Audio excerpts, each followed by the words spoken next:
also still hoping that we might see some more elephant later on. Those of you that joined us on the morning drive, even though we didn't see elephant, we got quite a lot of tracks towards the east and also further in here on Twin Dam side. So there's been quite a few elephants moving around, breeding herds. And this morning we stopped and looked at some of those tracks. There was a tiny little calf, 3 months or younger, with one of these herds. So it'll be awesome if we could actually find those guys. More likely if they stayed around the area, let's put it that way. There's been lots of elephant coming and going. All these marula fruits are attracting them, but finding them, as much as it might seem an easy thing, elephants are big animals, but sometimes it can be a little tricky. But maybe this afternoon will be nice.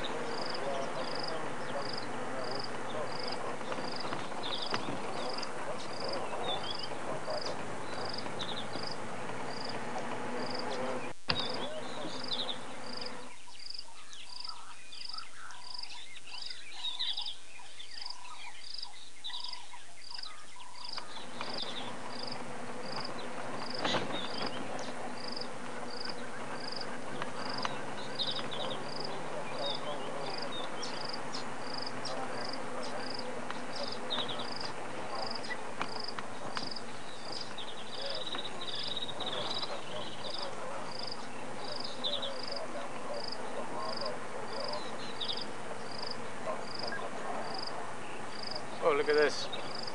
Oh, don't fly, don't fly. Beautiful view of a hornbill up there. It's probably the most known, or one of the most known animals in Africa for that matter, and definitely the most popular hornbill species. This is old Zazu, or the yellow-billed hornbill. And they're just picking up some fruit on the road there. Let's just see if we're blocking it, Alex. I'll just duck out the way there. Looks like some kind of ants. Look very carefully, you can see them running around there. Actually termites, wow. Now that's a perfect meal for a lot of animals. It's not that common for termites to be active in the daytime like this. Sorry, it's my head again.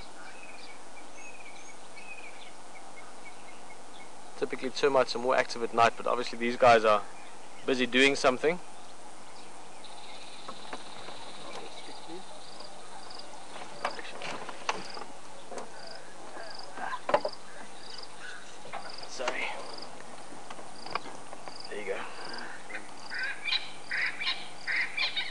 Termites are a fantastic food source, lots of protein in them. I mean, even humans eat them. Chimpanzees, you've seen them eat before with little sticks.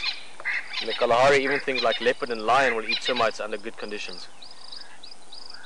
But for hornbills, it's a perfect meal. You can see them just snapping them up.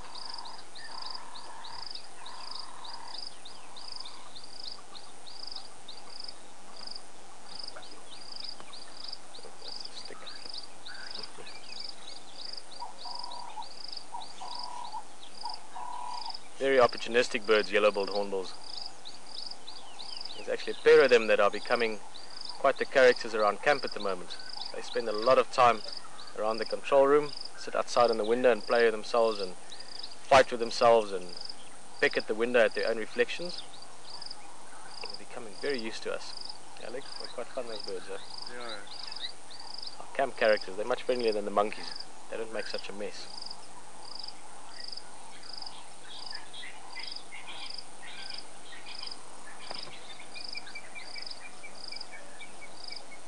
Try and get a little bit closer. Hopefully they allow us to. I'd like us to be able to see just a little bit more detail.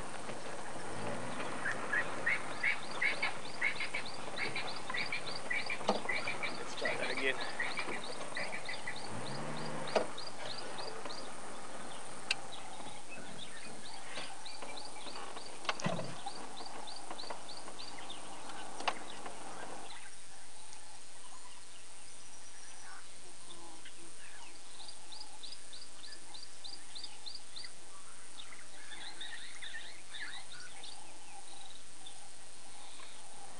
Well guys, we've got a better seat again.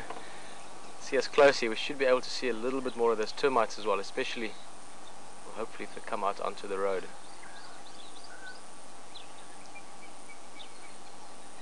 Do you see the termites? I don't see them now, Alex. I managed to see a few as we stopped, but also you can see the birds their activity has slowed down, so maybe they've snapped up whatever that group was doing.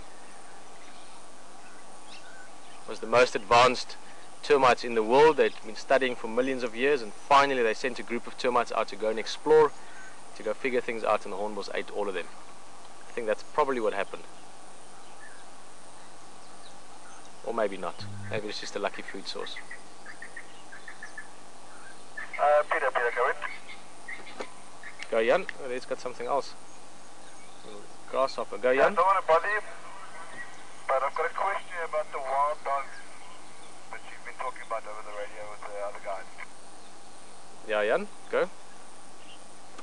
Well, basically the question is, will you be able to recognize these wild dogs if they were the same ones you saw earlier in November 2007? Remember those ones? There were 3 to 4 of them. And can such a small group survive for long without the benefit of the help of other dogs? Very cool. Good question. Yeah, I should be able to recognize them just because we took some nice photographs of those dogs. Jan, I'm not quite sure who asked that question, Jan. Maybe that's from Valerie. Barry. Thank you, Valerie. Nice to have another question from you again. We did take some photos at the time. I presume you're referring to those ones we saw with the giraffe sort of in the same area around them. And especially the 3 youngsters. Now I heard Solly say there's only 2, so I'm not sure if it's the same ones or different ones, but the ones we did see back then we'd be able to recognize just from the markings. They were very lucky that all 3 of the youngsters especially had very specific markings on the tails, so quite easy to recognize them. And also the adult female had a little sort of notch out of her left ear, if I remember correctly. So we'll be able to recognize them. Whether it's the same ones or not, I obviously can't say now. And then the second question, and that it sort of ties in with the first part of the question, is that for them to survive in such a small group, 1 female and 3 youngsters, is very, very hard. I mean, wild dogs to a very large extent rely on the family unit, on the group, or the cohesion of the group to survive. And they also all feed the youngsters, for instance. So a wild dog pack, if you have 5 or 6 or 8 or 10 adults, they could have a lot of puppies, and they could have 10, 15 puppies, even more sometimes. But let's say average of 8 or 10 puppies. All the different adults would help to raise those puppies. And unlike most other big predators, so it's in my eye, you find with things like lion, for instance, or other group predators that if conditions are really harsh, lion cubs are normally the first to die. With wild dogs, they would actually put all their energy and effort into making the youngsters survive. So all those things mean that a wild dog pack with a lot of members in it will do very well. But a wild dog pack with 1 adult and 3 youngsters, it's very hard going. So I'm not quite sure in that, and if I had to guess, I would say probably the same ones. And either they just separated from the rest, or maybe there's only 2 of them left. Unfortunately, Valerie and everyone else, it's me and Alex included, and I'm sure everyone that's watching would have loved to have seen these dogs, but it sounds like they are moving west. I don't think we're going to get to see much of them today, but they have been in the area, so the fact that they're in the vicinity means we'll see them. Just stick around, maybe today, maybe tomorrow, but we should see them.